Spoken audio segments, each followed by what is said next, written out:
Hi, NCRT Grade 11 Chapter 7 ஈக்லிபிரியத்தில் book back questions பார்த்துட்டு இருக்கோம். Question number 7.28 dihydrogen gas is obtained from natural gas by partial oxidation with steam as per the following endothermic reaction. So reaction கொடுத்துட்டாங்க pass, மேலே அது எதுலேருந்து வருதுலாம் கொடுத்துருக்காங்க.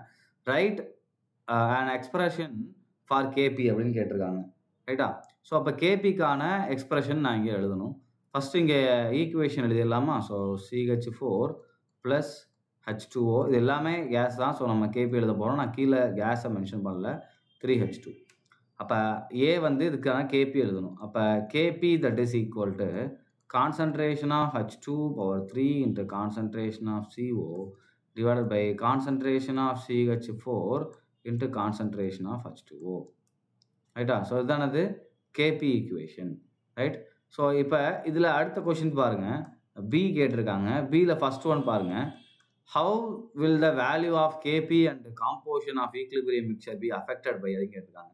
Increase the pressure அப்படின்னு கேட்டிருக்காங்க. ஸோ ப்ரெஷரை இன்க்ரீஸ் பண்ணும்போது என்ன ஆகும் அப்படின்னு கேட்டிருக்காங்க. ஸோ அப்போ அதுக்கு நமக்கு ΔNG வேல்யூ தெரியணும். அப்போ நம்பர் ஆஃப் ப்ராடக்ட் பாருங்கள் எத்தனை இருக்குது நமக்கு, 4, அண்ட் நம்பர் ஆஃப் ரியாக்டன்ட் 2 இருக்குது. ரைட்டா? ஸோ அப்போ இன்க்ரீஸ் இன் ப்ரெஷர் நமக்கு என்ன ஆகும்னா, ஈக்லிபிரியம் லோயர் சைடு எந்த சைடு மாலிகுல்ஸ் வந்து கம்மியாக இருக்கும் அந்த சைடு மூவ் பண்ணும். நம்ம ஆல்ரெடி 26லேயே சால்வ் பண்ணியிருப்போம். அப்போ ப்ராடக்ட் 4 இருக்குது, ரியாக்டன்ட் 2 இருக்குனால இன்க்ரீஸ் இன் ப்ரெஷர் நமக்கு என்ன பண்ணுன்னா இந்த ரியாக்ஷனை வந்து பேக்வேர்டாக கொண்டு போகும்.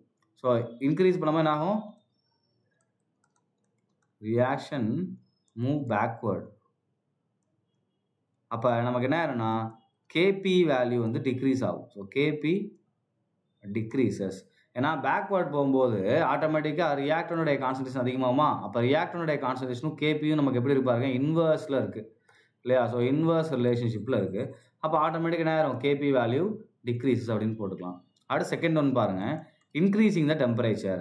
ரைட்டா? ஸோ இதில் டெம்பரேச்சரை இன்க்ரீஸ் பண்ணால் என்ன ஆகும் கேட்டிருக்காங்க. அதுக்கான ஆன்சர் உங்களுக்கு இதுலேயே கொடுத்துருக்காங்க. It is an endothermic reaction அப்படின்னு கொடுத்துருக்காங்க. நான் ஹைலைட் பண்ணுறேன் பாருங்கள். அப்போ எண்டோதெர்மிக் ரியாக்ஷன் என்ன பண்ணும், எண்டோ அப்படின்னா டெம்பரேச்சரை உள்ளே அப்சார்ப் பண்ணும் இல்லையா? So energy absorbed by the reaction. அப்போ இப்போ நான் டெம்பரேச்சரை வந்து நான் இன்க்ரீஸ் பண்ணும்போது for endothermic reaction temperature increases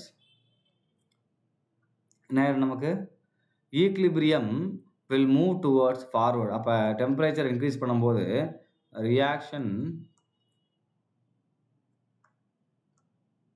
moves in forward direction. So reaction நமக்கு எந்த சைடு மூவ் ஆகும், ஃபார்வர்ட் டைரக்ஷனில் மூவ் ஆகும். Right? How will the values அது பாருங்கள், யூஸிங் ஏ கேட்டலிஸ்ட் கேட்டிருக்காங்க. ஸோ தேர்ட் ஒன், கேட்டலிஸ்ட் நமக்கு என்ன பண்ணாதுன்னா does not affect the equilibrium. அது ரியாக்ஷனுடைய ஸ்பீடை மட்டும் தான் இன்க்ரீஸ் பண்ணும், does not affect the equilibrium. ரைட்டா? ரைட்? ஸோ டெம்பரேச்சர் இன்க்ரீஸ் பண்ணும்போது கேபி வேல்யூ நமக்கு ஆட்டோமேட்டிக்காக இன்க்ரீஸ் ஆகும். ஏன்னா நமக்கு ப்ராடக்ட் தான் அதிகமாக வரதுனால. இது நீங்கள் எக்ஸ்ட்ரா ஆட் பண்ணிக்கலாம், இங்கே கேபி இன்க்ரீசஸ் அப்படின்னு எழுதிக்கலாம். சரியா? ஏன்னா எண்டோதெர்மிக் ரியாக்ஷன். ஸோ நான் இங்கே எண்டோ அப்படின்னு கொடுத்துருக்கேன். ரைட்? ஸோ அதில் 3யுமே நம்ம சால்வ் பண்ணியாச்சு பியில். தேங்க்யூ.